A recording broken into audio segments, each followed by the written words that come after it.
मोहतरम साथियों, मैं आपका साथी उमेद तरन।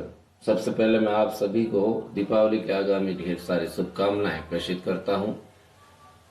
आप सभी के लिए कल का दिन खुशियों भरा रहा। राजस्थान वित्त विभाग ने केंद्र सरकार की तर्ज पर महंगाई भत्ते में 4% की बढ़ोतरी की है। हालांकि केंद्र सरकार के आदेश जारी होते ही राज्य सरकार भी आदेश जारी कर देती है, लेकिन इस बार राजस्थान के अंदर आदर्श आचार संहिता लागू होने के कारण थोड़ा सा आदेश में विलंब हुआ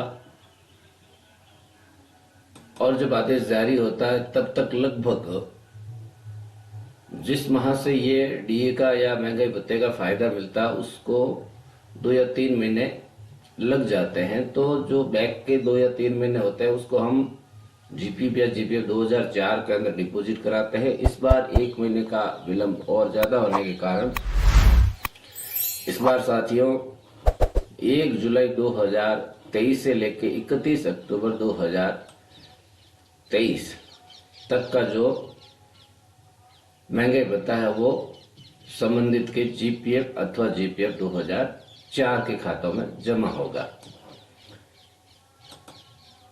यहाँ 1/1/2004 से पहले जो कार्मिक थे उनका जीपीएफ में और 1/1/2004 के बाद के कार्मिक उनका जीपीएफ 2004 में जाएगा।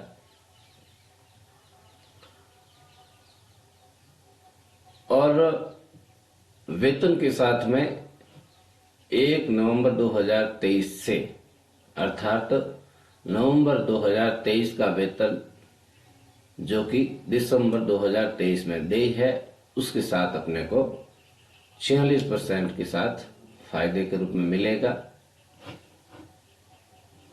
अब इससे संबंधित हम किस प्रकार से गणना कर सकते हैं, इस हेतु आप साथियों के लिए एक बहुत आसान प्रोग्राम तैयार किया है।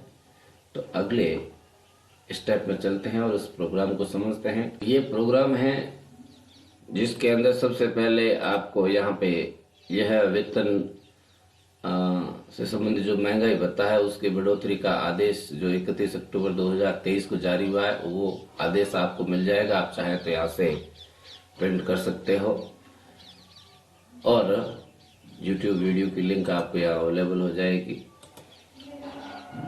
और अब हम जो गणना करेंगे इस हेतु मैंने आप सभी साथियों के लिए थोड़ा कुछ नवाचार करने का काम किया है। साथ ही यहाँ पे आप स्कूल का नाम लिख दोगे। यहाँ पे आदेश मैंने पहले से ही टाइप कर दिया है। यहाँ कार्मिक का नाम, इसकी पोस्ट और यहाँ पे आपको सिलेक्ट करना है कि वो कार्मिक 2004 से पहले का है या बाद का है।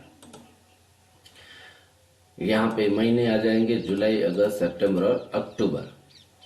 अब उस कार्मिक के बीच में एसीपी लगी है या कार्मिक का फिक्सेशन बीच में हुआ है, जो भी है आपको इन महीनों से संबंधित यहाँ पे आपको बेसिक, और यदि वो रेगुलर रूप से चल रहा है कोई दिक्कत नहीं। यहाँ पे आप येलो बॉक्स में जो बेसिक लिखोगे ऑटोमेटिकली यहाँ अन्य 3 बॉक्सेज में वो बेसिक आ जाएगी। इसके बाद यहाँ 46% जो कि आफ्टर रिवाइज डीए यहाँ पे 46% के हिसाब से गणना होगी और उससे पहले यहाँ पे 42% के हिसाब से गणना होगी। और ये जो डिफरेंस आएगा, यदि आपने यहाँ पे 2004 के बाद के कर्मचारी सिलेक्ट किए हैं तो ये ऑटोमेटिकली जीपीएफ 2004 में जाता हुआ दिखेगा और यदि बिफोर चूज किया है तो आपको जीपीएफ के अंदर ही जाता हुआ दिखेगा। अधिकतम मैंने 50 कार्मिकों के लिए यहाँ पे सुविधा रखी है। कुछ कार्यालयों में बहुत सारे कार्मिक होते हैं लेकिन कुछ में कम होते हैं, कोई दिक्कत है नहीं। साथियों जो आपके शेष, मान लिया ये मैंने 2 कार्मिकों का ये एरियल बनाया है, बाकी सारे कॉलम मुझे ब्लैंक रखने हैं, तो कुछ नहीं है, एक साथ में आप सिलेक्ट करोगे। जहां से ब्लैंक रोज है, रोज यहाँ पे देखो कॉलम संख्या, रो संख्या 16 से लेकर के अंतिम 50वें कार्मिक की रो संख्या 207 तक बिल्कुल ब्लैंक है। तो यहाँ पे आप सभी को एक साथ सिलेक्ट करोगे, राइट क्लिक करोगे और हाइड कर दोगे तो ये हाइड हो जाएंगे। आपको केवल 2 ही कार्मिक नजर आएंगे।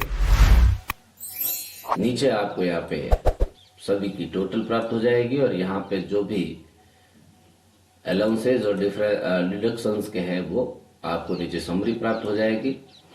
और यह कार्मिकों के यदि सरेंडर बीच में बना है जुलाई से लेकर अक्टूबर महीने तक, तो ये वाली जो आप इसी के अंदर जो दूसरी सीट देख रहे हो, DA for 50 employ with surrender area, तो यहाँ पे भी थोड़ा सा मैंने नया प्रयास किया है। चीज वही है जो यहाँ विदाउट सरेंडर एरिया में थी, वही यहाँ पे है, लेकिन यहाँ पे एक आपको एक्स्ट्रा कॉलम और दिखेगा। जुलाई अगस्त सितंबर अक्टूबर के बाद में यहाँ दिखेगा, इसका बीच में सरेंडर बना कि नहीं बना। कई बार क्या होता है कि जब हम डीए के बिल प्रोसेस करते हैं तो सरेंडर बीच में बना होता है, तो उसके एरियर का बिल भी साथ में ऑटोमेटिकली उसी बिल के साथ प्रोसेस हो जाता है। यदि ऐसी कंडीशन है तो आप इस सीट को जरूर काम में लीजिएगा। यहाँ पे आप यस करोगे और महीना चूज करोगे कि यदि बना हुआ है सरेंडर बीच में तो यस कर दोगे, नहीं तो आप नो करोगे। यहाँ पे जैसे नो किया हुआ है, कुछ भी नहीं है, बिल्कुल ब्लैंक दिख रहा है। यहाँ पे यस किया तो यहाँ पे महीना चूज करना होगा, किस महीने का था सरेंडर, तो ऑटोमेटिकली सरेंडर एरियर के रूप में भी यहाँ पे गणना हो जाएगी। ठीक वैसे ही यहाँ पे आपने जीपीएफ के अंदर जाना है तो बिफोर 2004 और जीपीएफ 2004 में, तो आफ्टर 2004 सिलेक्ट करोगे तो बिल्कुल वैसे ये सरेंडर वाली भी गणना हो जाएगी। और ठीक वैसे ही यहाँ पे भी जो ब्लैंक रोज है उनको आप हाइड कर सकते हो और नीचे इसका समरी के रूप में स्टेटस आ जाएगा। और साथ ही एक तीसरी सीट अंदर और दी है मैंने सरेंडर एरियर के रूप में। यदि आप सरेंडर एरियर का बिल अलग से बना रहे हो तो आपका आर्मी की डिटेल यहाँ पे भर दोगे, नाम, पद और बेसिक, तो ऑटोमेटिकली, और यहाँ पे महीना किस महीने में उसने सरेंडर उठाया था, ऑटोमेटिकली यहाँ पे सरेंडर आ जाएगा। यहाँ 46% के हिसाब से डीए को जोड़ते हुए, और यहाँ पे 42 से जो मिल चुका है उसका अंतर जो है वो जीपीएफ या जीपीएफ 2004 में जाता हुआ आपको दिखेगा। मैं उम्मीद करता हूँ आपको यह डीए का प्रोग्राम पसंद आएगा। तो मिलते हैं एक नए वीडियो के साथ। ज्यादा से ज्यादा